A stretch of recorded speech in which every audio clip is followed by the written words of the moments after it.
ನಮಸ್ಕಾರ ಸ್ನೇಹಿತರೆ, ತಮ್ಮೆಲ್ಲರಿಗೂ IAS ಅಕಾಡೆಮಿಯ ಇನ್ಡೆಪ್ತ್ ಅನಾಲಿಸಿಸ್ ವಿಡಿಯೋ ಸರಣಿಗೆ ಸ್ವಾಗತ.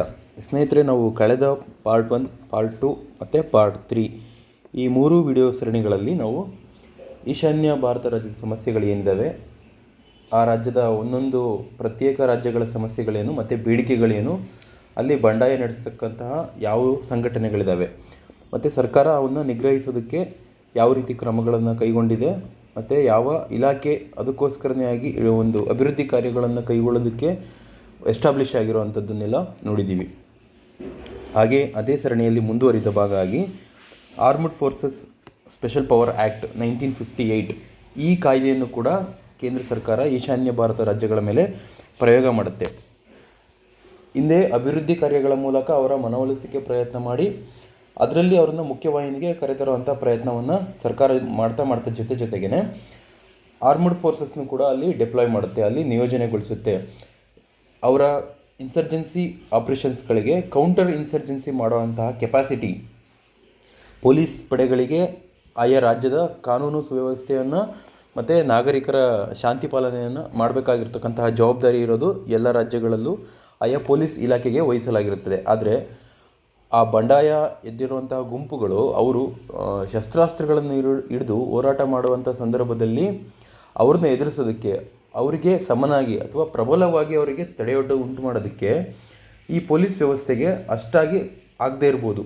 ಆದ ಕಾರಣ ಸರ್ಕಾರ ನುರಿತ ಮಿಲಿಟರಿ ಯಾರಿರ್ತಾರಲ್ಲ ಅವ್ರಿಗೆ ಶಸ್ತ್ರಾಸ್ತ್ರಗಳ ಬಳಸುವುದರಲ್ಲೆಲ್ಲ ಪರಿಣಿತಿ ಇರೋದ್ರಿಂದ ಮಾಬ್ನ ಕಂಟ್ರೋಲ್ ಮಾಡೋವಂಥದ್ದು ಚಾರ್ಜ್ನ ಕೊಟ್ಟು ಈ ಈಶಾನ್ಯ ರಾಜ್ಯಗಳಲ್ಲಿ ಅವರನ್ನು ನಿಯೋಜನೆಗೊಳಿಸಲಾಗಿದೆ. ಅವ್ರನ್ನ ನಿಯೋಜನೆಗೊಳಿಸೋದಕ್ಕೋಸ್ಕರನೇ ಈ ಕಾನೂನನ್ನು ಒಂದು ಮಾಡಿ ಅದನ್ನು ಸಶಸ್ತ್ರ ಪಡೆಗಳು ವಿಶೇಷ ಅಧಿಕಾರ ಅನ್ನೋ ಇದರಲ್ಲಿ ಒಂದು ಕಾಯ್ದೆಯ ಕೆಳಗಡೆ ಅವರ ಕಾರ್ಯಾಚರಣೆಗೆ ಇಲ್ಲಿ ಅನುಕೂಲ ಮಾಡಿಕೊಡಲಾಗಿದೆ.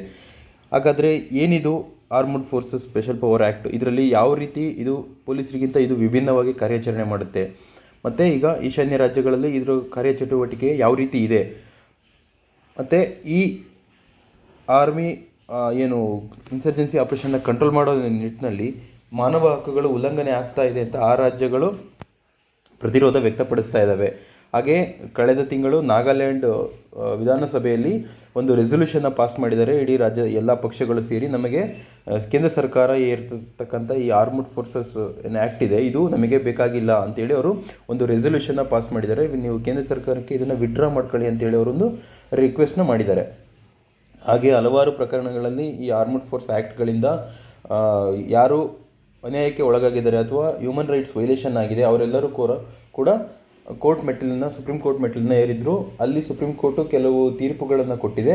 ಅದು ಅವೆಲ್ಲ ಯಾವ ರೀತಿ ಪರಿಣಾಮಗಳನ್ನು ಬೀರಿದೆ ಅನ್ನೋದನ್ನು ಇದರಲ್ಲಿ ಚರ್ಚೆ ಮಾಡೋಣ. ಹಾಗೆ ಈ ವಿಶೇಷ ಕಾಯ್ದೆಯ ಕೆಳಗಡೆ ಇರತಕ್ಕಂತಹ ಏನು ಕಾಂಟ್ರವರ್ಷಿಯಲ್ ಆಗಿರ್ತಕ್ಕಂಥ ಯಾವ ಸೆಕ್ಷನ್ಗಳಿದ್ದಾವೆ, ಯಾವುದಕ್ಕೋಸ್ಕರ ಜನ ಇದನ್ನು ವಿರೋಧ ವ್ಯಕ್ತಪಡಿಸ್ತಾ ಇದ್ದಾರೆ ಮತ್ತು ಇದು ಬೆಳೆದು ಬಂದಂತಹ ಬಗೆ, ಈ ಎಲ್ಲ ಅಂಶಗಳನ್ನು ನಾವು ಇವತ್ತು ನೋಡೋಣ. ಸ್ನೇಹಿತರೆ, ಮೊದಲನೇ ಬಾರಿಗೆ ನಮಗೆ ಈ ಆರ್ಮ್ಡ್ ಪವರ್ ಇದು ಸ್ಪೆಷಲ್ ಪವರ್ ಆ್ಯಕ್ಟ್ಗಳ ಇದು ನಮಗೆ ಸಿಗುವಂಥದ್ದು ಬ್ರಿಟಿಷರ ಕಾಲದಿಂದ 1942ನೇ ಇಸ್ವಿಯಲ್ಲಿ ಕ್ವಿಟ್ ಇಂಡಿಯಾ ಚಳುವಳಿ ಆದಂತಹ ಸಂದರ್ಭದಲ್ಲಿ ಭಾರತೀಯ ನಾಗರಿಕರನ್ನು ಅವರ ಹೋರಾಟಗಳನ್ನು ವ್ಯವಸ್ಥಿತವಾಗಿ ಹತ್ತಿಕ್ಕಲು ಬ್ರಿಟಿಷ್ ಸರ್ಕಾರ ಸೇನಾಪಡೆಗಳಿಗೆ ಒಂದು ವಿಶೇಷ ಒಂದು ಅವಕಾಶವನ್ನು ಮತ್ತು ವಿಶೇಷವಾದಂತಹ ಅವರಿಗೆ ಪ್ರಾಧಾನ್ಯತೆಯನ್ನು ಇಲ್ಲಿ ಅವಕಾಶ ಮಾಡಿಕೊಡಲಾಯಿತು. ಅದರಲ್ಲಿ ಅವರು ಯಾವುದೇ ರೀತಿಯ ಸರ್ಚ್ ವಾರೆಂಟ್ ಇಲ್ಲದೇ ಕೈಗೆ ಸಿಗ್ದವ್ರನ್ನೆಲ್ಲ ಅವರು ದಂಡಿಸುವಂತಹ ಕ್ರಮಕ್ಕೆ ಮುಂದಾಗಿರ್ತಾರೆ. ಇದು ಕ್ವಿಟ್ ಇಂಡಿಯಾ ಮೂಮೆಂಟಲ್ಲಿ ನಡೆದಿರ್ತಕ್ಕಂಥದ್ದು. ಅದಾದ ನಂತರ ಭಾರತ ಸ್ವತಂತ್ರಗೊಳ್ಳುತ್ತೆ. ಅದಾದಮೇಲೆ to maintain law and order in disturbed area of Assam centre, ಆಗ ಅಂಥ ಸಂದರ್ಭದಲ್ಲಿ ಈ ಈಶಾನ್ಯ ರಾಜ್ಯಗಳಲ್ಲಿ ಅಸ್ಸಾಂ ಮತ್ತು ಮಣಿಪುರ ಬೇರೆ ಬೇರೆ ಭಾಗಗಳಲ್ಲಿ ಅವಾಗ ಅಸ್ಸಾಂ ಅಂತ ಮಾತ್ರ ಆಗಿರುತ್ತೆ. ಇನ್ನು ಮಿಕ್ಕಿರೋದೆಲ್ಲದು ಕೂಡ ನಾರ್ತ್ ಈಸ್ಟ್ ಫ್ರಾಂಟಿಯರ್ ಅಂತಲೂ ಕರೆದಿರ್ತಾರೆ. ಒಂದು ರಾಜ್ಯ ಮಾತ್ರ ಅಸ್ಸಾಂ ಆಗಿರುತ್ತೆ. ಇನ್ನು ಉಳಿದಿದ್ದಂಥ ನೇಪಾಳ ಯೂನಿಯನ್ ಟೆರಿಟರಿ ಅಂತೇಳಿ ಗುರುತು ಮಾಡಿರ್ತಾರೆ. ಆ ಸಂದರ್ಭದಲ್ಲಿ ಅಲ್ಲಿ ಈ ಬಂಡಾಯಗಾರರು ಮೊದಲಿಂದನೂ ಸ್ವತಂತ್ರ ಹೋರಾಟದ ಜೊತೆಗೇ ಅಲ್ಲಿನ ಬಂಡಾಯ ಗುಂಪುಗಳು ನಾವು ಹಿಂದಿನ ವಿಡಿಯೋ ಸರಣಿಗಳಲ್ಲಿ ನೋಡಿದ್ದೀವಿ. ಅವರು ಯಾವ ಕಾಲದಿಂದ ಅವರು ತಮ್ಮ ಬಂಡಾಯವನ್ನು ಶುರು ಮಾಡಿದರು, ಅವರ ಬೇಡಿಕೆಗಳೆಲ್ಲ ಯಾವ ರೀತಿ ಇತ್ತು ಹೋರಾಟ ಅಂತ. ಅದೇ ಸಂದರ್ಭದಲ್ಲಿ ಅಸ್ಸಾಂ ಮತ್ತು ಸುತ್ತಮುತ್ತ ಇರುವಂತಹ ಪ್ರದೇಶಗಳಲ್ಲಿ ನಾಗಾಲ್ಯಾಂಡಿನ ನಾಗಾ ಗುಂಪುಗಳು ಸಹ ಅಲ್ಲಿ ಉದ್ವಿಗ್ನ ಪರಿಸ್ಥಿತಿಯನ್ನು ಉಂಟು ಮಾಡಿರ್ತವೆ. ಇದನ್ನು ಸರ್ಕಾರ ನಿಗ್ರಹಿಸೋದಕ್ಕೋಸ್ಕರ ಸ್ವತಂತ್ರ ಬಂದಿರೋ ಹೊಸರಲ್ಲಿ ಅಲ್ಲಿ ಕಾನೂನು ಸುವ್ಯವಸ್ಥೆ ಪಾಲನೆ ಆಗಬೇಕು ಅನ್ನೋ ಕಾರಣಕ್ಕೋಸ್ಕರ ಅಲ್ಲಿಗೆ ಒಂದು ಸುಗ್ರೀವಾಜ್ಞೆ ಮೂಲಕ ಆರ್ಡಿನೆನ್ಸ್ ಪಾಸ್ ಮಾಡೋದ್ರ ಮೂಲಕ Assam disturbed area special powers of armed forces ಅನ್ನೋದನ್ನು ಪಾಸ್ ಮಾಡ್ತಾರೆ. ಇದು ಕೇವಲ ಅಸ್ಸಾಂ ಪ್ರದೇಶಗಳಿಗೆ ಸೀಮಿತ ಆಗಿರ್ತಕ್ಕಂತಹ ಒಂದು ಸುಗ್ರೀವಾಜ್ಞೆ ಇರುತ್ತೆ. ಇದರಲ್ಲಿ ಮಿಲಿಟ್ರಿನ ನೇರವಾಗಿ ಡಿಪ್ಲಾಯ್ ಮಾಡೋವಂಥದ್ದು, ನಾಗರಿಕ ಸಮಾಜದ ಒಳಗೆ ನೇರವಾಗಿ ಮಿಲಿಟರಿನ ಡಿಪ್ಲಾಯ್ ಮಾಡೋಂತಹ ಮೊದಲನೇ ಪ್ರಕರಣ ಸ್ವತಂತ್ರ ಭಾರತದ ನಂತರ ಆಗಿರ್ತಕ್ಕಂಥದ್ದು. ಅಲ್ಲಿ ಉದ್ವಿಗ್ನ ಪರಿಸ್ಥಿತಿಯನ್ನು ತಿಳಿಗೊಳಿಸಬೇಕು ಅನ್ನೋ ಜವಾಬ್ದಾರಿನ ಸೇನೆಗೆ ವಹಿಸಲಾಗುತ್ತೆ. ಅದಾದ ನಂತರ 1950ನೇ ಇಸ್ವಿಲಿ ಮತ್ತೆ ಅಲ್ಲಿಗೆ ಸಂವಿಧಾನ ಎಲ್ಲ ಜಾರಿಯಾಗಿ ಒಂದು ಹಂತಕ್ಕೆ ಬರುತ್ತೆ. ಅಂದರೆ ಯಾವ ಕಾನೂನುಗಳು ಯಾವ ರಾಜ್ಯಗಳಿಗೆ ಅಪ್ಲೈ ಆಗುತ್ತೆ ಅನ್ನೋ ಒಂದು ನಮಗೊಂದು ಕೂಲಂಕುಷವಾಗಿರ್ತಕ್ಕಂಥ ಒಂದು ಸಂವಿಧಾನ ಭಾರತದಾದ್ಯಂತ ಜಾರಿಗೆ ಬರುತ್ತೆ. ಅದಾದ ನಂತರ ಮತ್ತೆ ನಾಗಾ ಗುಂಪುಗಳು ಭಾರತ ಸರ್ಕಾರದ ವಿರುದ್ಧ ಮತ್ತೆ ತಮ್ಮ ನಾಗಾ ನ್ಯಾಷನಲ್ ಕೌನ್ಸಿಲನ್ನು ಕಟ್ಕೊಂಡು ನಾಗಾಲಿಂ ಬೇಕು ಮತ್ತು ನಮಗೆ ಸಪ್ರೇಟ್ ಐಡೆಂಟಿಟಿ ಬೇಕು, ಸಪ್ರೇಟ್ ಕಾನ್ಸ್ಟಿಟ್ಯೂಷನ್ನ ಬೇಕು ಅನ್ನೋ ಒಂದು ಮತ್ತೊಂದು ಬಂಡಾಯದ ಚಳುವಳಿನ ಅವರು ಶುರು ಮಾಡ್ತಾರೆ. ಅದಾದ ನಂತರ ಸರ್ಕಾರ ಮತ್ತೆ ಇದನ್ನು ಕಡಿಮೆ ಮಾಡೋದಕ್ಕೆ ಇವರ ಹೋರಾಟವನ್ನು ಇವರ ಬಂಡಾಯವನ್ನು ಹತ್ತಿಕ್ಕೋದಕ್ಕೋಸ್ಕರ ಸರ್ಕಾರ ಮತ್ತು ಅರೆ ಸೇನಾಪಡೆಗಳು ಪ್ಯಾರಾಮಿಲಿಟರಿ ಫೋರ್ಸಸ್ ಅಂತ ಏನು ಕರಿತೀವಿ ಅವೆರಡನ್ನೂ ಕೂಡ ಹೆಚ್ಚಿನದಾಗಿ ಈ ಅಸ್ಸಾಂ ಮತ್ತು ಮಣಿಪುರ ಭಾಗಗಳಿಗೆ ಅವರನ್ನು ನೇಮಕ ಮಾಡ್ತಾರೆ. ಅಲ್ಲಿಗೆ Assam and Manipur special power act 1958 ಹಿಂದೆ ಅದು ಆರ್ಡಿನೆನ್ಸ್ ರೂಪದಲ್ಲಿತ್ತು, ಅಂದರೆ ಸುಗ್ರೀವಾಜ್ಞೆಯ ಮೂಲಕ ಅದು ಜಾರಿ ಬಂದಿತ್ತು. ಅದಾದ ನಂತರ ಅದು 1958ನೇ ಇಸ್ವಿಲಿ ಒಂದು ಕಾನೂನಾಗಿ ಪವರ್ ಆ್ಯಕ್ಟ್ ಆಗಿ ಅದು ಜಾರಿಗೊಳ್ಳುತ್ತೆ. ಅದಾದ ನಂತರ ಮತ್ತೆ ಸ್ಟೇಟ್ ರಿಆರ್ಗನೈಸೇಷನ್ನು ಅಲ್ಲಿ ಶುರುವಾಗುತ್ತೆ ನಾರ್ತ್ ಈಸ್ಟ್ ರೀಜನ್ಗಳಲ್ಲಿ. ಅಲ್ಲಿಗೆ 72ನೇ ಇಸ್ವಿಯಷ್ಟೊತ್ತಿಗೆ ಸ್ಟೇಟ್ ರಿಆರ್ಗನೈಸೇಷನ್ ಒಂದು ಹಂತಕ್ಕೆ ಕಂಪ್ಲೀಟ್ ಆಗಿರುತ್ತೆ. ಇದು ಆದ ನಂತರ ಮತ್ತೆ ಅಲ್ಲಿ ಕೇವಲ ಹಳೆಯ ಕಾನೂನಲ್ಲಿ ಅಸ್ಸಾಂ ಮತ್ತು ಮಣಿಪುರ ಅಂತ ಮಾತ್ರನೇ ಗುರುತು ಮಾಡಲಾಗಿತ್ತು. ಈಗ ಸ್ಟೇಟ್ ರಿಆರ್ಗನೈಸೇಷನ್ ಆದಮೇಲೆ 72ನಲ್ಲಿ ಆ ಇಡೀ ಕಾಯ್ದೆಗೆ ಅಮೆಂಡ್ಮೆಂಟ್ನ ಮಾಡಿ ಅಲ್ಲಿ ಇರ್ತಕ್ಕಂತಹ ಆರ್ಮ್ಡ್ ಫೋರ್ಸಸ್, ಇದು ನಾವೇನು ಬ್ರ್ಯಾಕೆಟಲ್ಲಿ ನೋಡಿದ್ವಲ್ಲ ಅಸ್ಸಾಂ ಮತ್ತು ಮಣಿಪುರ ಈ ಎರಡು ಹೆಸರುಗಳನ್ನು ತೆಗೆದು ಕೇವಲ armed forces special power act ಅಂತ ಮಾತ್ರ ಉಳಿಸ್ತಾರೆ. ಕಾರಣ ಅಲ್ಲಿ ಬೇರೆ ರಾಜ್ಯಗಳು ಉದಯ ಆಗಿರುತ್ತೆ. ಆ ರಾಜ್ಯಗಳ ಒಂದೊಂದು ರಾಜ್ಯಗಳಿಗೆ ಹೆಸರುಗಳಿಗೂ ಒಂದೊಂದು ಆ್ಯಕ್ಟನ್ನು ಮಾಡ್ತಾ ಹೋಗೋಕ್ಕಾಗಲ್ಲ. ಒಂದೇ ಕಾನೂನನ್ನು ನಾವು ನೇರವಾಗಿ ಎಲ್ಲ ರಾಜ್ಯಗಳ ಮೇಲೆ ಏರ್ಬೋದು ಅಂತೇಳಿ ಈ ಅಸ್ಸಾಂ ಮತ್ತು ಮಣಿಪುರ ಅನ್ನೋದನ್ನ ಹೆಸರುಗಳನ್ನು ಡಿಲೀಟ್ ಮಾಡ್ತಾರೆ. ಸೊ ಉಳಿಯೋದು ನಮಗೆ armed forces special power act 1958 ಅನ್ನೋದು ಮಾತ್ರನೇ ಒಂದು ಪರ್ಮನೆಂಟ್ ಆಗಿರೋ ಅಂಥ ಕಾಯ್ದೆಯಾಗಿ ಉಳಿಯುತ್ತೆ. ಯಾವ ರೀತಿ ಕೆಲಸ ಮಾಡುತ್ತೆ ಇದು ಅಂತ ನೋಡೋದಾದರೆ ನಾವು ನೋಡಿ, ಇದಕ್ಕೆ ಕೇಂದ್ರದ ಗೃಹ ಇಲಾಖೆ ಈ ರೀತಿಯಾದಂತಹ ಕಾನೂನನ್ನು ಅದು ನಿಭಾಯಿಸುತ್ತೆ. ಯಾಕೆ ಅಂತಂದರೆ ಅಲ್ಲಿರ್ತಕ್ಕಂತಹ ಅಭಿವೃದ್ಧಿ ಕಾರ್ಯಗಳು ಅಥವಾ ಗಡಿ ನಿರ್ವಹಣೆ ಕಾರ್ಯಗಳು ಮತ್ತು ಸ್ಟೇಟ್ ಮತ್ತು ಸೆಂಟ್ರಲ್ ರಿಲೇಷನ್ಸ್ ಈ ಎಲ್ಲ ವಿಷಯಗಳ ಜವಾಬ್ದಾರಿಯನ್ನು ನಿರ್ವಹಿಸ್ತಾ ಇರೋದು ನಮ್ಮ ಒಕ್ಕೂಟ ಸರ್ಕಾರದ ಗೃಹ ಇಲಾಖೆ. ಆದ್ದರಿಂದ ಇದು ಯಾವುದೇ ಪ್ರದೇಶಗಳನ್ನು, ದೇಶದ ಯಾವುದೇ ಭಾಗದ ರಾಜ್ಯದ ಯಾವುದೇ ಪ್ರದೇಶಗಳನ್ನು ಕೂಡ ಇದು ಡಿಸ್ಟರ್ಬ್ಡ್ ಏರಿಯಾ ಅಂತೇಳಿ ಅನೌನ್ಸ್ ಮಾಡೋಂತಹ ಅಧಿಕಾರ ಈ ಕೇಂದ್ರ ಸರ್ಕಾರದ ಗೃಹ ಇಲಾಖೆಗೆ ಇರುತ್ತೆ. ಡಿಸ್ಟರ್ಬ್ಡ್ ಏರಿಯಾ ಅನ್ನೋದಾದರೆ ಅದಕ್ಕೆ ಡೆಫಿನಿಷನ್ ಅನ್ನೋದನ್ನು ಯಾವುದೇ ರೀತಿ ಇದರಲ್ಲಿ ಇಲ್ಲ. ಅಂದರೆ ಅಲ್ಲಿ ಒಂದು ಉದ್ವಿಗ್ನ ಪರಿಸ್ಥಿತಿ ಉಂಟಾಗಿರಬೇಕು ಅಂತಹ ಸಂದರ್ಭನ ಇದು ಡಿಸ್ಟರ್ಬ್ಡ್ ಏರಿಯಾ ಅಂತ ಘೋಷಣೆ ಮಾಡುತ್ತೆ. ಆ ಪ್ರದೇಶಕ್ಕೆ ಕನಿಷ್ಠ ಪಕ್ಷ 6 ತಿಂಗಳ ಕಾಲ ಈ ಆರ್ಮ್ಡ್ ಫೋರ್ಸಸ್ ಸ್ಪೆಷಲ್ ಪವರ್ ಆ್ಯಕ್ಟನ್ನು ಇದು ಅನುಷ್ಠಾನ ಮಾಡುತ್ತೆ. ಇದಕ್ಕಿಂತ ಮುಂಚೆ ಅಂದರೆ ಗವರ್ನರ್ ಯಾವ ರಾಜ್ಯದಲ್ಲಿ ಸಮಸ್ಯೆ ತಲೆದೋರಿದೆ ಅದರಲ್ಲಿ ಓನ್ಲಿ ಗವರ್ನರ್ ಮತ್ತು ಅಡ್ಮಿನಿಸ್ಟ್ರೇಟರ್, ಏನು ಯೂನಿಯನ್ ಟೆರಿಟರಿ ಆದರೆ ಅಡ್ಮಿನಿಸ್ಟ್ರೇಟ್ರು ಮತ್ತು ಆ ರಾಜ್ಯದ ರಾಜ್ಯಪಾಲರು ಅವರು ಮಾತ್ರನೇ ಕಾಂಪಿಟೆಂಟ್ ಅಥಾರಿಟಿಯನ್ನು ಹೊಂದಿದ್ರು. ಈ ರೀತಿ ಯಾವುದು ಈ ಡಿಸ್ಟರ್ಬ್ಡ್ ಏರಿಯಾ ಇಲ್ಲಿದೆ ಅಂತೇಳಿ ಡಿಕ್ಲರೇಷನ್ನ ಮಾಡೋದಕ್ಕೆ ಗವರ್ನರ್ ಮತ್ತು ಯೂನಿಯನ್ ಟೆರಿಟರಿ ಅಡ್ಮಿನಿಸ್ಟ್ರೇಟರ್ಗೆ ಮಾತ್ರನೇ ಈ ಅಧಿಕಾರ ಇತ್ತು. ಅದಾದ ನಂತರ 1972ರಲ್ಲಿ state reorganisation of north east ಇಂಡಿಯಾದಲ್ಲಿ ಏನಾಗುತ್ತೆ, ಅದಾದಮೇಲೆ ಈ ಕಾಯ್ದೆಗೆ ಅಮೆಂಡ್ಮೆಂಟ್ ಬರುತ್ತೆ. ಆ ಅಮೆಂಡ್ಮೆಂಟ್ನಲ್ಲಿ ಮತ್ತೆ ಹೇಳ್ತಾರೆ ಇದು ಯೂನಿಯನ್ ಗೌರ್ಮೆಂಟ್ಗೂ ಸಹ ಇದರಲ್ಲಿ ಅಧಿಕಾರನ ತಂದುಕೊಡೋ ಅಂಥ ಒಂದು ತಿದ್ದುಪಡಿಯಾಗುತ್ತೆ. ಅಂದರೆ ಮುಂಚೆ 72ಗಿಂತ ಮುಂಚೆ ಯಾವುದಾದ್ರೂ ಉದಾಹರಣೆಗೆ ಅರುಣಾಚಲ ಪ್ರದೇಶದಲ್ಲಿ ಒಂದು ಈ ಥರ ಡಿಸ್ಟರ್ಬ್ಡ್ ಏರಿಯಾ ಆಗಿತ್ತು ಅಂತಂದಾಗ ಅಲ್ಲಿನ ರಾಜ್ಯಪಾಲರು ಹೌದು ಈ ಅರುಣಾಚಲ ಪ್ರದೇಶದಲ್ಲಿ ಇನ್ನಂತಹ ತವಾಂಗ್ ಜಿಲ್ಲೆ ಇದೊಂದು ಡಿಸ್ಟರ್ಬ್ಡ್ ಏರಿಯಾ ಆಗಿದೆ ಅಂತೇಳಿ ನೀವು ಕೇಂದ್ರ ಸರ್ಕಾರಕ್ಕೆ ಅವರು ಪತ್ರ ಬರೀಬೇಕಿತ್ತು. ಅದಾದ ನಂತರ ಕೇಂದ್ರ ಸರ್ಕಾರದ ಗೃಹ ಇಲಾಖೆ ಅಲ್ಲಿ ಈ ಸೇನಾ ವಿಶೇಷ ಪಡೆನ ನಿಯೋಜನೆ ಮಾಡೋದಕ್ಕೆ ಅವಕಾಶವನ್ನು ಮಾಡಿಕೊಡ್ತಾ ಇತ್ತು. 72 ತಿದ್ದುಪಡಿ ಆದ ನಂತರ ಬರೀ ರಾಜ್ಯಪಾಲರು ಮತ್ತು ಅಡ್ಮಿನಿಸ್ಟ್ರೇಟರ್ ಅವ್ರಿಗೆ ಮಾತ್ರನೇ ಪವರ್ ಇಲ್ಲದೇ ಕೇಂದ್ರ ಸರ್ಕಾರಕ್ಕೂ ಸಹ ಇದರ ಒಂದು ಅಧಿಕಾರವನ್ನು ವಿಸ್ತರಣೆ ಆಗುತ್ತೆ. ಈಗ ಕೇಂದ್ರ ಸರ್ಕಾರನೂ ಕೂಡ ಭಾರತದ ಯಾವುದೇ ಪ್ರದೇಶನೂ ಕೂಡ ಡಿಸ್ಟರ್ಬ್ಡ್ ಏರಿಯಾ ಅಂತೇಳಿ ಘೋಷಣೆ ಮಾಡ್ಬೋದು. ಅದ್ರ ಜೊತೆಗೆ ರಾಜ್ಯಗಳಿಗೂ ಕೂಡ ಇನ್ನೂ ಅಧಿಕಾರ ಇದೆ. ಯಾರಿಗೆಲ್ಲ ಇದು ಅಪ್ಲೈ ಆಗುತ್ತೆ, ಯಾವ ಸೇನಾಪಡೆಗಳಿಗೆ ಅಪ್ಲೈ ಆಗುತ್ತೆ ಅಂತಂದರೆ ಇದು ನಮ್ಮ ಆರ್ಮಿಗೆ ಅಪ್ಲೈ ಆಗುತ್ತೆ, ಹಾಗೆ ಏರ್ ಫೋರ್ಸ್ ಅವರಿಗೆ ಅಪ್ಲೈ ಆಗುತ್ತೆ, ಮತ್ತು ಸೆಂಟ್ರಲ್ ಪ್ಯಾರಾಮಿಲಿಟರಿ ಫೋರ್ಸ್ RF ಸೇನಾಪಡೆ ಏನ್ಗಳು ಇದೆ ಅವರಿಗೆ ಅಪ್ಲೈ ಆಗುತ್ತೆ. ಈ ಮೂರಕ್ಕೂ ಕೂಡ ಈ ಅಂತಹ ಡಿಸ್ಟರ್ಬ್ಡ್ ಏರಿಯಾದಲ್ಲಿ ಈ ಆರ್ಮಿ, ಏರ್ ಫೋರ್ಸ್ ಮತ್ತು ಪ್ಯಾರಾಮಿಲಿಟರಿ ಫೋರ್ಸ್ಗಳನ್ನು ನಿಯೋಜನೆ ಮಾಡುವಂತಹ ಒಂದು ಅವಕಾಶ ಕೇಂದ್ರ ಸರ್ಕಾರಕ್ಕಿದೆ. ಆಸ್ಫಾದಲ್ಲಿ ನೋಡಿ ಸ್ಪೆಷಲ್ ಪವರ್ಗಳನ್ನು ಅಸ್ಸಾಂ ಮತ್ತು ಮಣಿಪುರ ಎರಡೂ ರಾಜ್ಯಗಳಿಗೆ ಕೊಡಲಾಗಿದೆ. 2007ರಲ್ಲಿ ಗೃಹ ಇಲಾಖೆ ಏನು ಮಾಡುತ್ತೆ, ಈ ಸೇನೆಯ ವಿಶೇಷ ಅಧಿಕಾರಗಳನ್ನು ಅಸ್ಸಾಂ ಮತ್ತು ಮಣಿಪುರದ ಸ್ಪೆಷಲ್ ಪ್ರಿವಿಲೇಜಸ್ ಆಗಿ ಕೊಟ್ಟಿದ್ದಾರೆ. ಅಂದರೆ ಅವರು ಯಾವಾಗ ಬೇಕಾದ್ರೂ they can decide whether to continue the AFSPA or revoke it. ಈ ಅಸ್ಸಾಂ ಮತ್ತು ಮಣಿಪುರ ಯಾವಾಗ ಆ ರಾಜ್ಯಗಳು ಬೇಕು ಅಂದಾಗ ಇದನ್ನು ಮುಂದುವರಿಸ್ಬೋದು, ಮತ್ತು ಬೇಡ ಅಂತಂದಾಗ ತಡೆ ಹಿಡಿಬೋದು. ಆದರೂ ಕನಿಷ್ಠ ಪಕ್ಷ 6 ತಿಂಗಳುಗಳ ಕಾಲ ಇದು ಇರಲೇಬೇಕಾಗುತ್ತೆ. 2017ರಲ್ಲಿ ಅಸ್ಸಾಂಗೆ ಇದು ಕೊಟ್ಟಾದ ನಂತರ ಅಸ್ಸಾಂ ಅವರು ಏನು ಮಾಡಿದರು, government declare the entire state as A disturbed area. ಇಡೀ ರಾಜ್ಯಕ್ಕೆ ಅವರು ಈ ಆಸ್ಫಾನ ಅವರು ವಿಸ್ತರಣೆ ಮಾಡ್ಕೊಂಡಿದ್ದಾರೆ. ಹಾಗೆ ಮಣಿಪುರದವರು ಗೌರ್ಮೆಂಟ್ ಎಕ್ಸ್ಟೆಂಡೆಡ್, ಅದು ಇದ್ದಿದ್ದು ಮುಂಚೆ ಇತ್ತು, ಅದನ್ನು ಎಕ್ಸ್ಟೆಂಡ್ ಮಾಡಿದ್ದಾರೆ. ಸೊ ಅಸ್ಸಾಂ ಮತ್ತು ಮಣಿಪುರಕ್ಕೆ ಅವರು ನಿರ್ಧರಿಸಿದಾಗ ಅವರು ಅದನ್ನು ಅನುಷ್ಠಾನಕ್ಕೆ ತರ್ಬೋದು, ಅಥವಾ ಬೇಡ ಅಂತಂದಾಗ ರದ್ದು ಮಾಡುವಂಥ ಅವಕಾಶಗಳಿರೋದು ಕೇವಲ ಅಸ್ಸಾಂ ಮತ್ತು ಮಣಿಪುರಕ್ಕೆ ಮಾತ್ರ. ಈ armed forces special power act ಕೆಳಗಡೆ ದೇಶದಲ್ಲಿ ಪ್ರಸ್ತುತವಾಗಿ ಎರಡು ರೀತಿಯಾದಂತಹ ಕಾಯ್ದೆಗಳು ಜಾರಿಯಲ್ಲಿದೆ. ಈ ಒಂದೇ ಆಸ್ಫಾದ ಕೆಳಗೆ ನಾರ್ತ್ ಈಸ್ಟ್ಗೆ ಒಂದು ಆಸ್ಫಾ ಇದೆ, ಮತ್ತು ಜಮ್ಮು ಕಾಶ್ಮೀರ ಲಡಾಖ್ನ ಡೀಲ್ ಮಾಡೋದಕ್ಕೆ ಒಂಥರ ಆಸ್ಫಾ ಇದೆ. ಇದರಲ್ಲಿ ಕೆಲವು ಸೆಕ್ಷನ್ಗಳು ವಿವಾದವಾಗಿ ಬದಲಾಗಿದ್ದಾವೆ. ಅದು ಯಾವ ಸೆಕ್ಷನ್ಗಳು ಅಂತ ನೋಡೋದಾದರೆ ನಾವು ನೋಡಿ, 1958 ನಾರ್ತ್ ಈಸ್ಟಲ್ಲಿ ಶುರುವಾದಂತಹ ಈ ಆಸ್ಫಾ ಏನಿದೆ ಅದು 7 ರಾಜ್ಯಗಳಿಗೆ ಅನ್ವಯ ಆಗುವಂಥದ್ದು. ಅಸ್ಸಾಂ, ಮಣಿಪುರ, ಮಿಜೋರಾಂ, ಅರುಣಾಚಲ, ಮೇಘಾಲಯ, ನಾಗಾಲ್ಯಾಂಡ್, ತ್ರಿಪುರ. ಹಾಗೆ 1919 ಆಸ್ಫಾ ಇನ್ನೊಂದು ಜಾರಿಯಾಗುತ್ತೆ, ಅದು ಜಮ್ಮು ಕಾಶ್ಮೀರ ಭಾಗಗಳಿಗೆ. ಅದರಲ್ಲಿ ನಾವು ಆಸ್ಫಾದಲ್ಲಿ ಸೆಕ್ಷನ್ 3 ನೋಡೋದಾದರೆ governor of the states or the central government, governor ಅಥವಾ ಯೂನಿಯನ್ ಟೆರಿಟರಿ ಅಡ್ಮಿನಿಸ್ಟ್ರೇಟರ್ ಇರ್ಬೋದು, ಮತ್ತು ಸೆಂಟ್ರಲ್ ಗೌರ್ಮೆಂಟ್ನ ಗೃಹ ಇಲಾಖೆ ಅವರು can declare any part of the state or whole state as an disturbed area ಅನ್ನೋದನ್ನು ಇವರು ಗುರುತು ಮಾಡೋದಕ್ಕೆ ಸೆಕ್ಷನ್ 3ರಲ್ಲಿ ಅವಕಾಶ ಮಾಡಿಕೊಟ್ಟಿದೆ. ಹಾಗೆ ಜಮ್ಮು ಕಾಶ್ಮೀರದ ಆಸ್ಫಾದಲ್ಲೂ ಕೂಡ ಅದೇ ರೀತಿಯಾದಂತಹ ಒಂದು ವಿವರಣೆ ಇದೆ. ಸೇಮ್ ಡಿಸ್ಟರ್ಬ್ಡ್ ಏರಿಯಾನ ಗವರ್ನರ್, ಅಡ್ಮಿನಿಸ್ಟ್ರೇಟರ್ ಅಥವಾ ಸೆಂಟ್ರಲ್ ಗೌರ್ಮೆಂಟ್ ಈ 3ರಲ್ಲಿ ಯಾರಾದ್ರೂ ಕೂಡ ಡಿಸ್ಟರ್ಬ್ಡ್ ಏರಿಯಾ ಆಗಿದೆ ಅಂತೇಳಿ ಘೋಷಣೆ ಮಾಡ್ಬೋದು.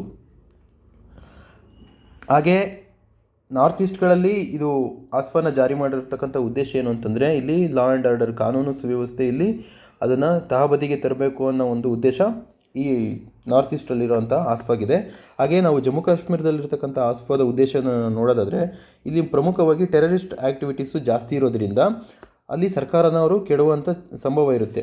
ಆ ಉದ್ದೇಶದಿಂದ ಹಾಗೆ ಎಫೆಕ್ಟಿಂಗ್ ಹಾರ್ಮೋನಿ, ಸೌಹಾರ್ದತೆ ಏನಿರುತ್ತೆ, ಕೋಮು ಸೌಹಾರ್ದತೆಯನ್ನು ಇವರು ಹಾಳು ಮಾಡ್ತಾರೆ ಅನ್ನೋ ಉದ್ದೇಶದಿಂದ ಅದನ್ನು ಇಲ್ಲಿ ನಿಭಾಯಿಸಬೇಕಾಗಿದೆ. ಮತ್ತು ಟು ಪ್ರೊಟೆಕ್ಟ್ ಅವರ್ ಸಾವರ್ನಿಟಿ, ನಮ್ಮ ಸಾರ್ವಭೌಮತ್ವವನ್ನು ಇಲ್ಲಿ ರಕ್ಷಣೆ ಮಾಡೋದಕ್ಕೋಸ್ಕರ ಮತ್ತು ಅದನ್ನು ಎತ್ತಿ ಹಿಡಿಯೋದಕ್ಕೋಸ್ಕರ ಆರ್ಮಿ ಟೆರರಿಸ್ಟ್ಗಳ ವಿರುದ್ಧ ಇಲ್ಲಿ ಹೋರಾಡಬೇಕಾಗಿದೆ. ಇಲ್ಲಿ ನಾರ್ತ್ ಈಸ್ಟ್ಗಳಲ್ಲಿ ನಮ್ಮದೇ ಜನದ ವಿರುದ್ಧ ಲಾ ಆ್ಯಂಡ್ ಆರ್ಡರ್ ಸಮಸ್ಯೆ ಆದಾಗ ಹೋರಾಡೋಕ್ಕೆ ಇಲ್ಲಿದೆ. ಹಾಗೆ ಇದೇ ಕಾಯ್ದೆಯಲ್ಲಿ ಸೆಕ್ಷನ್ 4 ನಾವು ನೋಡೋದಾದರೆ ಎನಿ ಕಮಿಷನರ್ಡ್ ಆಫೀಸರ್, ವಾರೆಂಟ್ ಆಫೀಸರ್ಸ್, ನಾನ್ ಕಮಿಷನರ್ಡ್ ಆಫೀಸರ್ಸ್ಗೆ ಇಲ್ಲಿ ಅಧಿಕಾರ ಇದೆ. ಯಾರ್ಯಾವ ಅಧಿಕಾರಿಗಳಿಗಿದೆ ಅಂತಂದರೆ ನಾನ್ ಕಮಿಷನರ್ಡ್ ಆಫೀಸರ್ಸ್ ಇರ್ಬೋದು, ವಾರೆಂಟ್ ಆಫೀಸರ್ಸ್, ನಾನ್ ಕಮಿಷನರ್ಡ್ ಆಫೀಸರ್, ಒಟ್ಟಾರೆಯಾಗಿ ಸೇನೆಯ ಎಲ್ಲ ರೀತಿಯಾದಂತಹ ಅಧಿಕಾರಿ ವರ್ಗಗಳಿಗೆ ಯಾವ ರೀತಿಯ ಅಧಿಕಾರ ಇರುತ್ತೆ ಇಲ್ಲಿ ಸೆಕ್ಷನ್ 4ನ ಕೆಳಗಡೆ ನೋಡೋದಾದರೆ fire upon against any person who is acting against in contravention of any loss.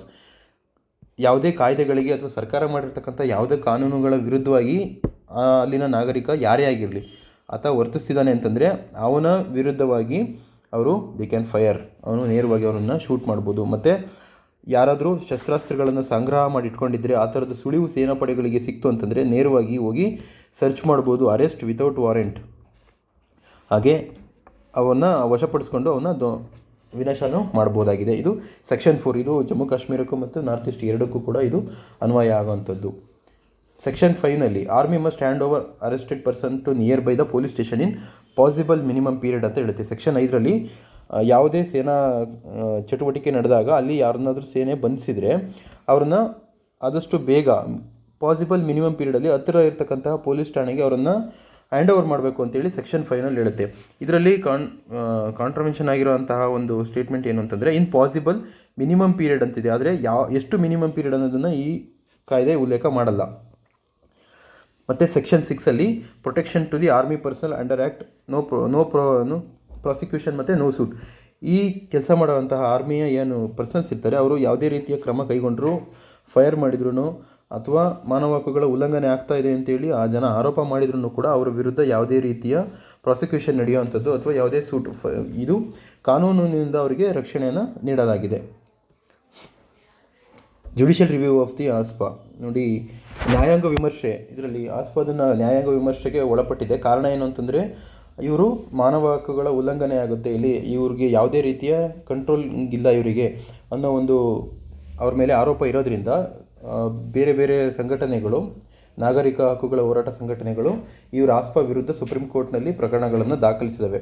Supreme court ಇದನ್ನು ಕಾಲಕಾಲಕ್ಕೆ ಪರಿಶೀಲಿಸಿ ಇದನ್ನು ತೀರ್ಪನ್ನ ಕೊಡ್ತಾ ಬಂದಿದೆ.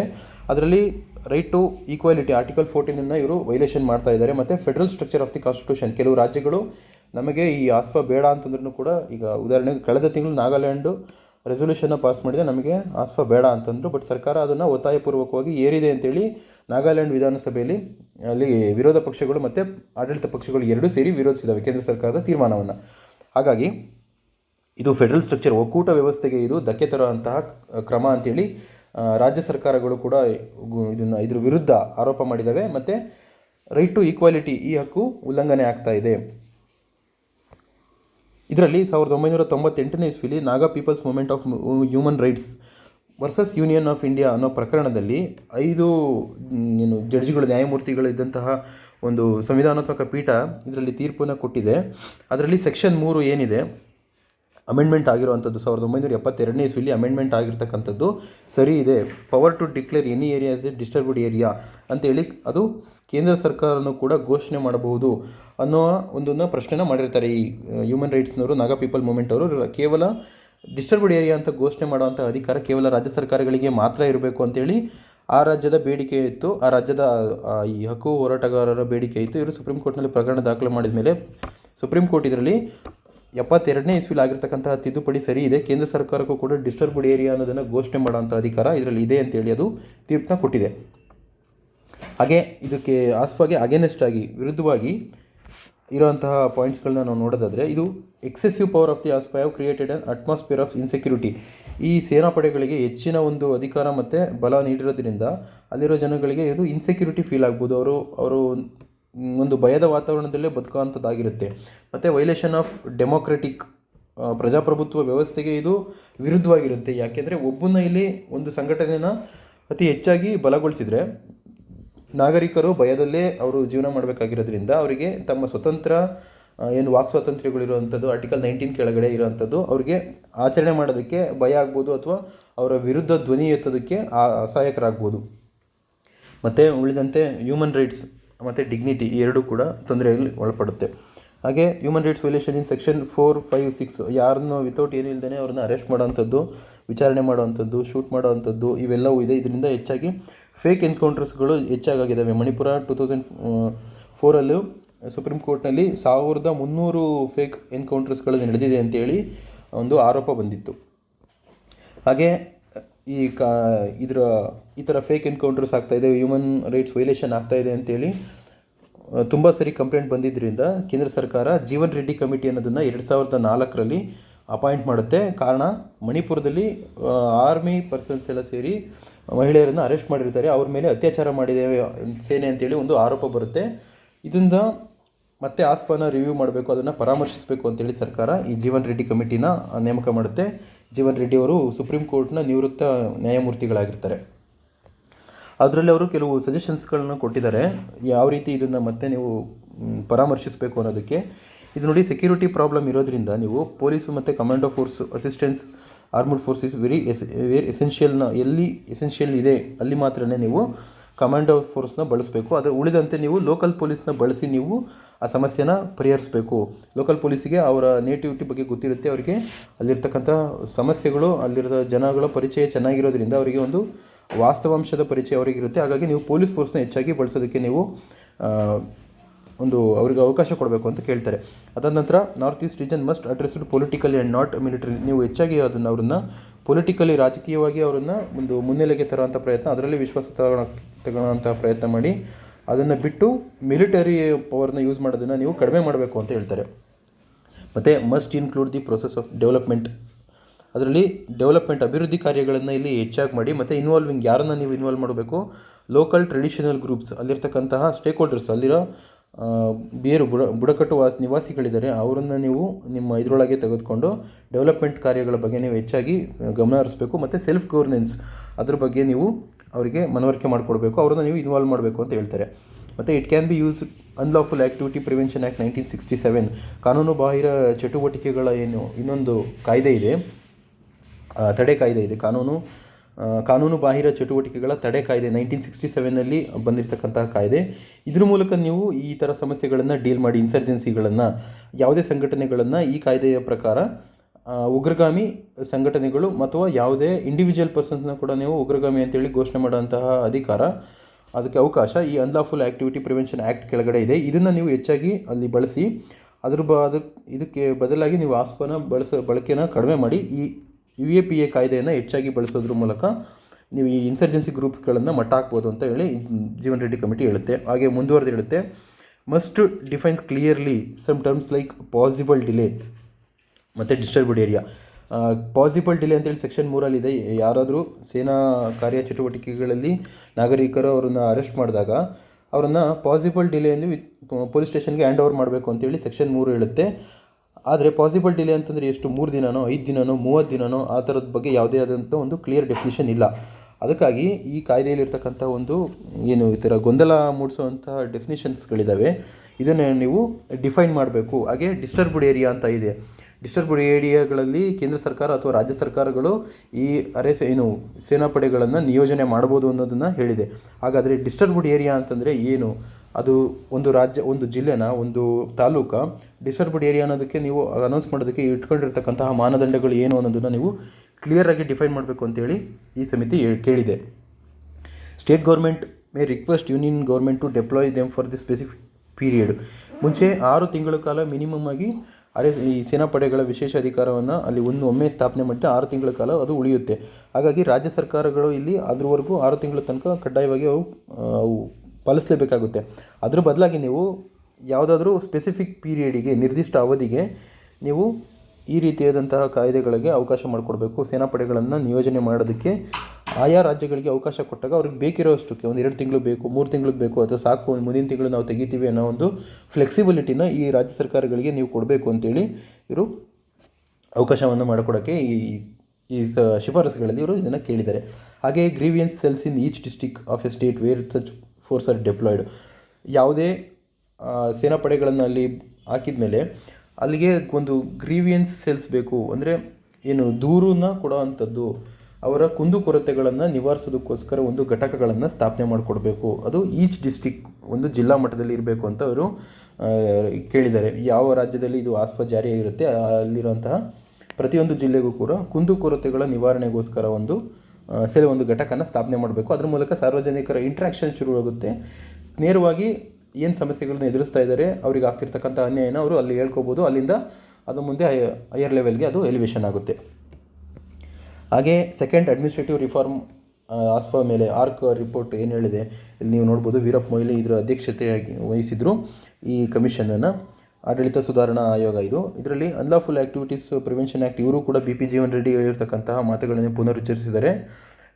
ಕಾನೂನು ಬಾಹಿರ ಚಟುವಟಿಕೆಗಳ ತಡೆ ಕಾಯ್ದೆ ಇದೆ 1967ನೇ ಇಸ್ವಿಲಿ, ಅದನ್ನು ನೀವು ಅಮೆಂಡ್ ಮಾಡಿ ಅದರಲ್ಲಿ ಹೊಸ ಕಾಯ್ದೆಗಳನ್ನು, ಹೊಸ ಸೆಕ್ಷನ್ಗಳನ್ನು ಸೇರಿಸೋದ್ರ ಮೂಲಕ ನೀವು ಇದಕ್ಕೆ ಬಲ ತುಂಬಿ ಅಲ್ಲಿ ಇರತಕ್ಕಂತಹ ಬಂಡಾಯ ಏನು ಸಂಘಟನೆಗಳಿದ್ದಾವೆ ಅವನ್ನ UAPA ಕೆಳಗಡೆ ತನ್ನಿ.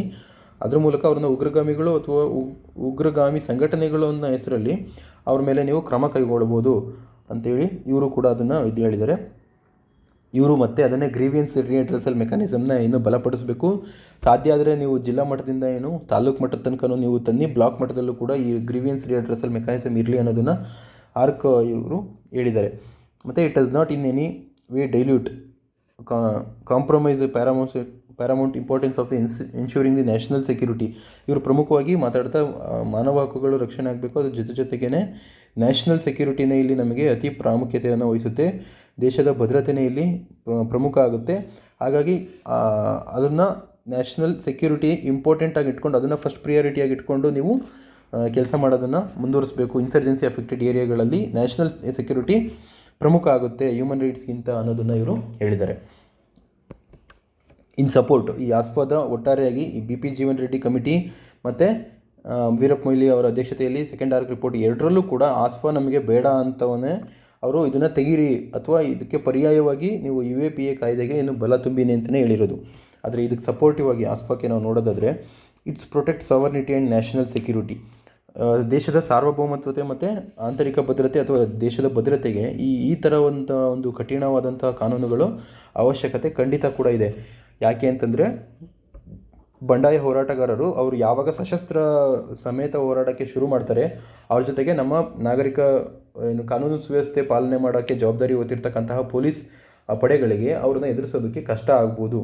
ಅವರು ಇನ್ಸರ್ಜೆನ್ಸಿ ಪಡೆಗಳಿಗೆ ವಿದೇಶಿ ಶಕ್ತಿಗಳ ಒಂದು ಅವರಿಗೆ ಸಹಾಯ ಇರೋದ್ರಿಂದ ಚೈನಾ, ಮಯನ್ಮಾರ್ ಈ ಥರ ಬಾಂಗ್ಲಾದೇಶದಲ್ಲಿ ಅವರ ಬೇಸ್ ಕ್ಯಾಂಪ್ಗಳು ಇಂಟರ್ನ್ಯಾಷನಲ್ ಬಾರ್ಡರ್ ಆಚೆ ಕಡೆ ಇರೋದ್ರಿಂದ ಎಕ್ಸ್ಟರ್ನಲ್ ಫೋರ್ಸ್ ಪಾಕಿಸ್ತಾನದ ISI ಅಂತಹ ಏಜೆನ್ಸಿಗಳು ಅವರಿಗೆ ಟ್ರೈನಿಂಗ್ನ ಕೊಡುತ್ತೆ, ಮೆಟೀರಿಯಲ್ ಸಪ್ಲೈ ಮಾಡುತ್ತೆ. ಹಾಗಾಗಿ ಅವರಿಗೆ ಹೊಸ ಟ್ಯಾಕ್ಟಿಕ್ಸ್ಗಳನ್ನು ಹೇಳ್ಕೊಡ್ತಾರೆ ಇನ್ಸರ್ಜೆನ್ಸಿ ಪಡೆಗಳು. ಆದರೆ ಪೊಲೀಸ್ ಪಡೆಗಳಿಗಿಂತ ಅವರು ಅಡ್ವಾನ್ಸ್ ಆಗಿರ್ತಾರೆ. ಹಾಗಾಗಿ ಈ ಥರದ ಅಡ್ವಾನ್ಸ್ ಆಗಿರ್ತಕ್ಕಂಥ ಇನ್ಸರ್ಜೆನ್ಸಿ ಗ್ರೂಪ್ಗಳನ್ನು ಎದುರಿಸಬೇಕು ಅಂತಂದರೆ ಅವ್ರಿಗಿಂತ ಹೆಚ್ಚಾಗಿ ಸಮರ್ಥವಾಗಿರ್ತಕ್ಕಂತಹ ನಮ್ಮ ಮಿಲಿಟರಿಗಳನ್ನೇ ನೇರವಾಗಿ ಎದುರಿಗೆ ತಂದು ನಿಲ್ಲಿಸಬೇಕಾಗುತ್ತೆ. ಇದ್ರ ಮೂಲಕ ನಮ್ಮ ಸಾರ್ವಭೌಮತ್ವತೆಯನ್ನು ಎತ್ತಿ ಹಿಡಿಯೋದಕ್ಕೆ ನಾವು ಇಲ್ಲಿ ಪ್ರಯತ್ನ ಪಡಬೇಕಾಗುತ್ತೆ. To maintain law and order, north ಈಸ್ಟ್ಗಳಲ್ಲಿ ಪೊಲೀಸ್ ಪಡೆ ಇದ್ರೂ ಕೂಡ ಎಷ್ಟೋ ಬಾರಿ ಕೇಂದ್ರ ಸರ್ಕಾರ ತನ್ನ ಸೇನಾಪಡೆಗಳನ್ನು ಕಳಿಸಿದ್ರೂ ಕೂಡ ಅಲ್ಲಿ ಈ ಬಂಡಾಯಗಳನ್ನು ಹತ್ತಿಕ್ಕೋದಕ್ಕೆ ಆಗ್ತಾ ಇಲ್ಲ. ಹಾಗಾಗಿ ಈ ಕಾನೂನು ಸುವ್ಯವಸ್ಥೆ ಹದಗೆಡುತ್ತೆ. ಕೆಲವು ಯಾವುದೋ ಬಂಡಾಯ ಗುಂಪುಗಳು ತಮ್ಮ ಸ್ವಾಹಿತಾಸಕ್ತಿಗೋಸ್ಕರ ಇಡೀ ಸ್ಟೇಟ್ಗಳಿಗೆ ಬೆಂಕಿ ಇಡೋಂಥ ಕೆಲಸ ಮಾಡುತ್ತೆ. ಇದರಿಂದ ಅಮಾಯಕರು ನಾಗರಿಕರ ಹತ್ಯೆ ಆಗುತ್ತೆ, ಅವರ ಜನಜೀವನ ಧಕ್ಕೆ ಆಗುತ್ತೆ. ಹಾಗೆ ಎಕನಾಮಿಕ್ ಏನು ಆ್ಯಕ್ಟಿವಿಟೀಸ್ಗಳಿದ್ದಾವೆ ಅವಕ್ಕೆಲ್ಲವಕ್ಕೂ ಇಲ್ಲಿ ತೊಂದರೆ ಆಗುತ್ತೆ. ರೋಡ್ಗಳನ್ನು ಬ್ಲಾಸ್ಟ್ ಮಾಡೋವಂಥದ್ದು, ಬ್ರಿಡ್ಜ್ಗಳಿಗೆ ಬಾಂಬ್ ಇಡೋವಂಥ ಕೆಲಸಗಳನ್ನು ಈ ಇನ್ಸರ್ಜೆನ್ಸಿ ಗ್ರೂಪ್ಗಳು ಮಾಡ್ತಾ ಇರುತ್ತೆ. ಹಾಗಾಗಿ ಲಾ ಆ್ಯಂಡ್ ಆರ್ಡರ್ ಕೆಟ್ಟೋಗುತ್ತೆ, ಅದನ್ನು ಮೇಂಟೈನ್ ಮಾಡಬೇಕಾಗುತ್ತೆ. ಮತ್ತು ಟು ಕಂಡಕ್ಟ್ ಎಫೆಕ್ಟಿವ್ ಆಪರೇಷನ್ಸ್, ಈ ಥರ ಅವರ ಅಡ್ವಾನ್ಸ್ಡ್ ವೆಪನ್ಸ್ ಇರುತ್ತೆ ಅವ್ರ ಹತ್ರ, ಅವರ ವಿರುದ್ಧವಾಗಿ ಹೋರಾಡಬೇಕು ಅನ್ನೋದಾದರೆ ನಾವು ಕೂಡ ಸಮರ್ಥವಾಗಿ ನಮ್ಮ ಮಿಲಿಟರಿ ಪಡೆಗಳಿಂದ ಮಾತ್ರನೇ ಸಾಧ್ಯ. ಹಾಗಾಗಿ ನಾವು ಎಫೆಕ್ಟಿವ್ ಆಪರೇಷನ್ಸ್ ಮಾಡೋದಕ್ಕೆ ಇದು ಬೇಕಾಗುತ್ತೆ. ಮತ್ತು government strongly defends the role security forces in Jammu and Kashmir and insurgency it Manipur. Government ಕೂಡ ಈ ಸೆಕ್ಯೂರಿಟಿ ಫೋರ್ಸ್ಗಳ ಮೇಲೆ ಜಮ್ಮು ಕಾಶ್ಮೀರದಲ್ಲಿ ಪೂರ್ತಿಯಾಗಿ ನೀವು ಕಂಟ್ರೋಲಿಗೆ ತಗೋಬೇಕು. ಆರ್ಟಿಕಲ್ 370 ಕ್ಯಾನ್ಸಲ್ ಆದಮೇಲೆ ಅಲ್ಲಿರೋ ಇನ್ನು ಜನಕ್ಕೆ ಇನ್ನೂ ಹೆಚ್ಚಿನದಾಗಿ ಸಿಟ್ಟಿರ್ಬೋದು. ಅದನ್ನು ಬಳಸಿ ಈ ಒಂದು ಪರಿಸ್ಥಿತಿಯ ಲಾಭ ಪಡೆದು ಪಾಕಿಸ್ತಾನದ ISI ಅವರು ಇನ್ಫಿಲ್ಟ್ರೇಷನ್ ಕೂಡ ಜಾಸ್ತಿ ಆಗ್ತಾ ಬಂತು, ಟೆರರಿಸ್ಟ್ ಇನ್ಫಿಲ್ಟ್ರೇಷನ್ನು. ಇದನ್ನು ಸಮರ್ಥವಾಗಿ ತಡೆ ಹಿಡಿಬೇಕು ಅನ್ನೋದಾದರೆ ಈ ರೀತಿಯಾದಂಥ ಒಂದು ಪ್ರಬಲ ಕಾಯ್ದೆಗಳು ಮತ್ತು ಸೇನಾಪಡೆಗಳಿಗೆ ಕೆಲಸ ಮಾಡೋ ಸಂದರ್ಭದಲ್ಲಿ ಅವರಿಗೆ ಯಾವುದೇ ರೀತಿ ಭಯ ಉಂಟಾಗಬಾರ್ದು. ನಮಗೆ ಇಲ್ಲಿರುವಂತಹ ನಾಗರಿಕರ ಮೇಲೆ ನಾವು ಯಾವುದೇ ರೀತಿ ಕ್ರಮ ಕೈಗೊಂಡ್ರೆ ಸರ್ಕಾರ ಅಥವಾ ಕಾನೂನು ನಮ್ಮ ಮೇಲೆ ಕ್ರಮ ಕೈಗೊಳ್ಳುತ್ತೆ ಅಂಥೇಳಿ ಮಿಲಿಟರಿ ಪಡೆಗಳಿಗೆ ಯಾವುದೇ ಒಂದು ರೀತಿಯ ಭಯ ಇರಬಾರ್ದು. ಅಂತಹ ಭಯಮುಕ್ತ ವಾತಾವರಣದಲ್ಲಿ ಮಾತ್ರನೇ ಕೂಡ ಅವರು ಸಮರ್ಥವಾಗಿ ಕೆಲಸ ನಿರ್ವಹಿಸೋಕ್ಕೆ ಸಾಧ್ಯ ಆಗುತ್ತೆ. ನಾವು ಕನ್ಕ್ಲೂಷನ್ನಲ್ಲಿ ಹೇಳೋದಾದರೆ ಸಿನರ್ಜೆಟಿಕ್ ಎಫೆಕ್ಟ್ ಆಗಿರಬೇಕು ಯಾವುದ್ರ ನಡುವೆ ಅಂತಂದರೆ ಪಬ್ಲಿಕ್ ಮತ್ತು ಪೊಲಿಟಿಕಲ್ ಅಡ್ಮಿನಿಸ್ಟ್ರೇಷನ್ ಮತ್ತು ಪಬ್ಲಿಕ್ ಈ ಎಲ್ಲ ಮೂವರ ಜೊತೆ ಒಂದು ಸಮನ್ವಯತೆ ಸಾಧಿಸಿ ಅಲ್ಲಿ ಕೆಲಸಗಳು ಆಗುವಂಥದ್ದಾಗಬೇಕು. ಇದರಿಂದ ನಾವು ಯಾರು ಮಿಲಿಟೆಂಟ್ಸ್ ಬಂಡಾಯಗಾರರಿದ್ದಾರೆ ಅವರನ್ನು ನಾವು ಐಸೋಲೇಷನ್ನ ಮಾಡ್ಬೋದು. ಈಗ ಅವರು ನಮ್ಮಲ್ಲಿ ಈ ಪೊಲಿಟಿಕಲ್ ವಿಲ್ನೆಸ್ ಅಥವಾ ಅಡ್ಮಿನಿಸ್ಟ್ರೇಷನಲ್ಲಿ ಪ್ರಾಬ್ಲಮ್ ಇದೆಯೋ ಅಥವಾ ಜನಸಾಮಾನ್ಯರ ನಡುವೆ ಈ ಮೂವರ ನಡುವೆ ಯಾವುದಾದ್ರೂ ಒಂದು ಈ ಥರ ಗ್ಯಾಪ್ ಇತ್ತು ಅಂದರೆ ಇವರಿಗೆ ಈ ಮಿಲಿಟೆಂಟ್ಸ್ಗಳಿಗೆ ಅವಕಾಶ ಸಿಗುತ್ತೆ. ಈ ಬಂಡಾಯಗಾರರು ಇದರಿಂದ ಲಾಭ ತೆಗೆದುಕೊಂಡು ಅಲ್ಲಿ ಒಂದು ಉದ್ವಿಗ್ನ ಪರಿಸ್ಥಿತಿಯನ್ನು ಉಂಟು ಮಾಡೋಕ್ಕೆ ಪ್ರಯತ್ನ ಪಡ್ತಾರೆ. ಹಾಗಾಗಿ ಪೊಲಿಟಿಕ್ಸ್, ಅಡ್ಮಿನಿಸ್ಟ್ರೇಷನ್ ಮತ್ತು ಪಬ್ಲಿಕ್ಸ್ ಮೂವರ ನಡುವೆ ಒಂದು ಸಮನ್ವಯತೆಯನ್ನು ಸಾಧಿಸೋದ್ರ ಮೂಲಕ ಈ ಮಿಲಿಟೆಂಟ್ಸ್ಗಳನ್ನು ಬಂಡಾಯಗಾರರನ್ನು ದೂರ ಇಡೋ ಅಂಥದ್ದಕ್ಕೆ ನಾವು ಹೆಚ್ಚಿನದಾಗಿ ಪ್ರಯತ್ನ ಮಾಡಬೇಕು. ಹಾಗೆ ಸುಪ್ರೀಂ ಕೋರ್ಟು ಇತ್ತೀಚೆಗೆ ಹೇಳಿರೋ ಥರ ಕೆನಾಟ್ ಬಿ ಬ್ಲ್ಯಾಂಕೆಟ್ ಇಮ್ಯುನಿಟಿ. ಯಾರು ಈ ಆಸ್ಪತ್ರೆಯಲ್ಲಿ ಕೆಲಸ ಮಾಡ್ತಿರ್ತಕ್ಕಂತಹ ಸೈನಿಕರಿದ್ದಾರೆ ಇವರು ಆಯಾ ಪ್ರದೇಶಕ್ಕೆ ನಿಯೋಜನೆಗೊಂಡಾಗ ಅವ್ರು ಮಾಡಿರ್ತಕ್ಕಂಥ ಎಲ್ಲ ಕಾರ್ಯಗಳಿಗೂ ಕೂಡ ಒಂದು ಬ್ಲ್ಯಾಂಕೆಟ್ ಇಮ್ಯುನಿಟಿ, ಸಂಪೂರ್ಣವಾಗಿ ಅವರಿಗೆ ಕಾನೂನಿನಿಂದ ರಕ್ಷಣೆ ಅನ್ನೋದನ್ನು ಕೊಡೋದಕ್ಕೆ ಆಗಲ್ಲ. ಅದು ಯಾವ ಕೇಸುಗಳಲ್ಲಿ ಸ್ಪೆಷಲಾಗಿ in case of the deaths, ನಾಗರಿಕರ ಹತ್ಯೆ ಆದಾಗ ಅಥವಾ ಫೇಕ್ ಎನ್ಕೌಂಟ್ರ್ಗಳು ಆದಾಗ ಈ ರೀತಿ ಅವರ ವಿಚಾರಣೆಗಳು ಬಂದಾಗ ಕಂಪ್ಲೀಟಾಗಿ ಬ್ಲ್ಯಾಂಕೆಟ್ ಇಮ್ಯುನಿಟಿನ ಅವರಿಗೆ ಸೆಕ್ಷನ್ 4(5) ಹೇಳಿರೋ ಪ್ರಕಾರ ನಾವು ಕೊಡೋದಕ್ಕೆ ಆಗಲ್ಲ ಅಂತ ಸುಪ್ರೀಂ ಕೋರ್ಟ್ ಹೇಳಿದೆ. ಹಾಗೆ ಮುಂದುವರೆದು A time bound enquiry and justice in such cases help improve the civilian army relationship.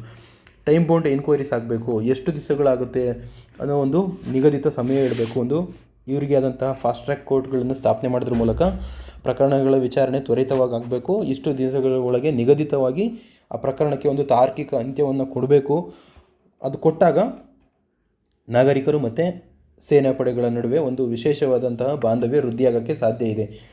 By ಡಿಫಾಲ್ಟ್ಲಿ ಬೇಕು ಅಂತಲೇ ವರ್ಷಗಟ್ಟಲೆ 2-3 ವರ್ಷಗಟ್ಟಲೆ ಡಿಲೇ ಮಾಡ್ತಾ ಹೋದರೆ ನಾಗರಿಕರಿಗೂ ಕೂಡ ತಮ್ಮ ತಾಳ್ಮೆಯನ್ನು ಕಳೆದುಕೊಳ್ತಾರೆ. ಈ ಮಿಲಿಟರಿ ಪಡೆಗಳ ಮೇಲೆ ಅವರ ಒಂದು ಕೋಪವನ್ನು ಅವರು ವ್ಯಕ್ತಪಡಿಸ್ತಾರೆ. ಹಾಗಾಗಿ ಏನೇ ನಡೆದರೂ ಇಲ್ಲಿ ಟೈಮ್ ಬೌಂಡ್ ಮ್ಯಾನರಿಂಗಲ್ಲಿ ನಡಿಬೇಕು. ನಿಗದಿತ ಸಮಯದೊಳಗೆ ಆ ಪ್ರಕರಣಗಳು ಇತ್ಯರ್ಥ ಆಗಬೇಕು. ಒಟ್ಟಾರೆಯಾಗಿ ಸ್ನೇಹಿತರೆ, ಈ ನಾರ್ತ್ ಈಸ್ಟ್ ಇನ್ಸರ್ಜೆನ್ಸಿಗಳನ್ನು ನಿಯಂತ್ರಣ ಮಾಡೋದಕ್ಕೆ ಸರ್ಕಾರ ಎರಡು ರೀತಿಯಾದಂತಹ ಕ್ರಮಗಳನ್ನು ಅನುಸರಿಸ್ತಾ ಇದೆ. ಒಂದು ಅಭಿವೃದ್ಧಿಯ ಮೂಲಕ, ಇನ್ನೊಂದು ಈ ಸೇನಾಪಡೆಗಳಿಗೆ ವಿಶೇಷ ಅಧಿಕಾರಗಳನ್ನು ಕೊಡೋದ್ರ ಮೂಲಕ ಅಲ್ಲಿ ಅವ್ರನ್ನ ಹತ್ತಿಕ್ಕುವಂತಹ ಪ್ರಯತ್ನ. ಎರಡೂ ಭಾಗಗಳಲ್ಲೂ ಕೂಡ ಸರ್ಕಾರ ಪ್ರಯತ್ನ ಮಾಡ್ತಾ ಇದ್ದು ಅಭಿವೃದ್ಧಿ ಕಾರ್ಯಗಳಲ್ಲಿ ಈಗಾಗಲೇ ನಾವು ಇಂದಿನ ವಿಡಿಯೋಗಳಲ್ಲಿ ನೋಡ್ತಾ ಇದ್ದೀವಿ. ಹಾಗೆ ನ್ಯೂಸ್ ಪೇಪರ್ಗಳಲ್ಲೂ ನಾವು ನೋಡ್ತಾ ಇದ್ದೀವಿ. ಮಣಿಪುರಕ್ಕೆ ಮೊನ್ನೆ ಹೊಸ ಟ್ರೈನನ್ನು ಶುರು ಮಾಡಿದ್ದಾರೆ. ಇದುವರೆಗೂ ಅಲ್ಲಿ ರೈಲ್ ವ್ಯವಸ್ಥೆ ಇರಲಿಲ್ಲ, ಈಗ ಅಲ್ಲಿ ಶುರುವಾಗಿದೆ. ಹಾಗಾಗಿ ಅಭಿವೃದ್ಧಿ ಅಭಿವೃದ್ಧಿ ಮಾಡ್ತಾ ಜೊತೆಗೇ ಅಲ್ಲಿರ್ತಕ್ಕಂತಹ ಜನಗಳ ಒಂದು ಏನು ನಾವು ಡೆವಲಪ್ ಆಗಿಲ್ಲ, ನಾವು ಐಸೋಲೇಟ್ ಆಗಿದ್ದೀವಿ, ನಾವು ಅನಿಲೇಷನ್ ಆಗಿದ್ದೀವಿ, ನಾವು ಮುಖ್ಯ ಭಾರತದಿಂದ ನಾವು ದೂರ ಉಳಿದಿದ್ದೀವಿ ಅನ್ನೋ ಒಂದು ಅವರ ಭಾವನೆಯನ್ನು ಕಡಿಮೆ ಮಾಡೋದಕ್ಕೆ ಸರ್ಕಾರ ಹಲವಾರು ರೀತಿಯಾದಂತಹ ಯೋಜನೆಗಳನ್ನು ಅಲ್ಲಿ ಹಮ್ಮಿಕೊಳ್ತಾನೆ ಇದೆ. ಈ ವರ್ಷದ ಬಡ್ಜೆಟ್ನಲ್ಲೂ ಕೂಡ PM ಡಿವೈನ್ ಅನ್ನೋ ಒಂದು ಇದಕ್ಕೆ ಆದಂತಹ ಒಂದು ಡೆಡಿಕೇಟೆಡ್ ಯೋಜನೆಯನ್ನು ಸಪ್ರೇಟಾಗಿ ನಾರ್ತ್ ಈಸ್ಟ್ಗೆ ಅಂತಲೇ ಅವರು ಶುರು ಮಾಡಿದ್ದಾರೆ. ಇದರಲ್ಲಿ ಸುಮಾರು 15,000 ಕೋಟಿಯಷ್ಟು ಹಣವನ್ನು ಅದರಲ್ಲಿ ತೆಗೆದಿರಿಸಿದ್ದಾರೆ. ಇದು ಸಂಪೂರ್ಣವಾಗಿ ಅಲ್ಲಿ ಮೂಲಸೌಕರ್ಯಗಳ ಅಭಿವೃದ್ಧಿಗೋಸ್ಕರನೇ ಈ ಹಣವನ್ನು ಅಲ್ಲಿ ಮೀಸಲಿಡುವಂತಹ ಒಂದು ಕಾರ್ಯಯೋಜನೆ ಇದಾಗಿದೆ. ಅದ್ರ ಜೊತೆಗೆ ಆಸ್ಫಾನ ಬಳಸಿ ಇನ್ಸರ್ಜೆನ್ಸಿ ಗ್ರೂಪ್ಗಳನ್ನು ಅವರು ಮಾಡ್ತಾ ಇರ್ತಕ್ಕಂತಹ ಅಕ್ರಮ ಚಟುವಟಿಕೆಗಳನ್ನು ಮಟ್ಟ ಹಾಕೋದಕ್ಕೆ ಅಂತೇಳಿ ಸರ್ಕಾರ ಈ ಆಸ್ಫಾನ ಬಳಸ್ತಾ ಇದೆ. ಒಟ್ಟಾರೆಯಾಗಿ ಸ್ನೇಹಿತರೆ, ಆಸ್ಫಾನ ಬಳಕೆ ಮಾಡಿ ಸರ್ಕಾರ ಅವ್ರನ್ನ ಬಂಡಾಯನ ಹತ್ತಿಕ್ತಾ ಇರೋದ್ರ ಜೊತೆಗೆ ಅಭಿವೃದ್ಧಿ ಕಾರ್ಯಗಳ ಜೊತೆಗೆ ಚೆನ್ನಾಗಾಗಲಿ, ಮತ್ತು ನಾರ್ತ್ ಈಸ್ಟ್ ಇನ್ಸರ್ಜೆನ್ಸಿಗಳು ಆದಷ್ಟು ಬೇಗ ಕಡಿಮೆ ಆಗಲಿ, ಅಲ್ಲಿರ್ತಕ್ಕಂತಹ ಜನ ನೆಮ್ಮದಿಯಿಂದ ಭಾರತ ಸರ್ಕಾರದ ಮೇಲೆ, ಒಕ್ಕೂಟ ವ್ಯವಸ್ಥೆಯ ಮೇಲೆ ನಂಬಿಕೆ ಇಟ್ಟು ಬರುವಂತಾಗಲಿ. ನಾಗಾಲ್ಯಾಂಡ್ ಗುಂಪುಗಳು ಏನಿದೆ, ಸಪ್ರೇಟ್ ನಾಗಾಲ್ಯಾಂಡ್ ಬೇಕು, ನಾಗಾಲಿಂ ಬೇಕು, ಅರುಣಾಚಲ ಪ್ರದೇಶದಲ್ಲಿ ಇರ್ತಕ್ಕಂತಹ ಕ್ರಾಸ್ ಬಾರ್ಡರಿಂಗ್ ಟೆರರಿಸಮ್ ಇದೆ, ಮತ್ತು ಫೇಕ್ ಕರೆನ್ಸಿಗಳು ಬಾಂಗ್ಲಾದೇಶದ ಗಡಿಗಳಿಂದ ಬರ್ತಾ ಇರ್ತಕ್ಕಂಥದ್ದು, ಈ ಎಲ್ಲ ರೀತಿ ಸಮಸ್ಯೆಗಳಿಂದ ಆದಷ್ಟು ಬೇಗ ಭಾರತ ಮುಕ್ತಿಯಾಗಲಿ ಅಂತೇಳಿ ಆಶಿಸೋಣ. Thank you. ಇಲ್ಲಿಗೆ ನಮ್ಮ ಈ ನಾರ್ತ್ ಈಸ್ಟ್ ಇನ್ಸರ್ಜೆನ್ಸಿ ಸಮಸ್ಯೆಗಳು, ಅದಕ್ಕೆ ಇದ್ದಂತಹ ಪರಿಹಾರಗಳು, ಸರ್ಕಾರ ಅಲ್ಲಿ ಯಾವ ರೀತಿ ಕ್ರಮ ಕೈಗೊಳ್ತಾ ಇದೆ, ಈ ಎಲ್ಲ ವಿಡಿಯೋಗಳ ಸರಣಿ ಪಾರ್ಟ್ 1, ಪಾರ್ಟ್ 2, ಪಾರ್ಟ್ 3 ಮತ್ತು ಪಾರ್ಟ್ 4 ಮೂಲಕ ನಾವಿಲ್ಲಿ ಇದಕ್ಕೆ ಒಂದು ಉತ್ತರ ನೀಡುವಂತಹ ಪ್ರಯತ್ನ ಮಾಡಿದ್ದೀನಿ ಅಂದ್ಕೊಂಡು ಸಹಕರಿಸಿದ ತಮ್ಮೆಲ್ಲರಿಗೂ ಧನ್ಯವಾದಗಳು.